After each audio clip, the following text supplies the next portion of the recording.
अलिबागच्या माझ्या उन्हाळ्यातील सहली दरम्यान मी काही समुद्रकिनाऱ्यांना भेट दिली। त्यापैकी एक रेवदंडा समुद्रकिनाऱ्यावरील 7 खणी मनोरा असणारा हा रेवदंडा किल्ला अलिबाग शहरापासून सुमारे 17 किलोमीटर अंतरावर असणारे एक छोटेसे गाव। रेवदंडा हे कुंडलिका नदीच्या मुखाजवळ उत्तर तीरावर आहे। 16व्या आणि 17व्या शतकात रेवदंडा शहराला चौल असे म्हटले जात असे।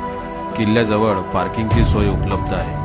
1740 मध्ये पोर्तुगीजांनी केलेल्या करारानुसार किल्ल्यासह रेवदंडा मराठा साम्राज्याच्या ताब्यात आला। रेवदंडा किल्ल्यावर 7 मजली 7 खणी मनोरा आहे। त्यापैकी 4 मजले अजूनही उभे आहेत। या मनोऱ्याला पोर्तुगीज आरमाराचा रखवालदार म्हणून ओळखले जात असे, कारण यावरून मुंबईपासून जंजिऱ्यापर्यंतची नजर ठेवता येत होती। किल्ल्यावर चर्च, जुने घर आणि वाडे यांचे अवशेषही आढळतात। याच मनोऱ्याच्या पायथ्याशी बऱ्याच तोफा आपल्याला बघायला मिळतात। आवाराच्या पश्चिमेकडील भागात प्राचीन किल्ल्याचे काही अवशेष आढळतात। किल्ल्याजवळच कॅम्पिंगची सुविधा उपलब्ध आहे।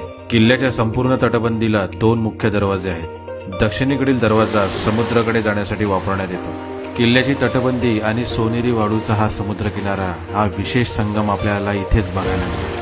समुद्रकिनाऱ्यावर आपण वॉटर स्पोर्ट ऍक्टिव्हिटी पण करू शकतो आणि त्याचबरोबर रेवदंडा समुद्रकिनाऱ्याजवळील चौलचा रामेश्वर आणि कोर्लई किल्ल्याला पण आपण भेट देऊ शकतो। तर मुंबईपासून जवळ असणारा आणि ऐतिहासिक वारसा असणारा या समुद्रकिनाऱ्याला नक्की भेट द्या।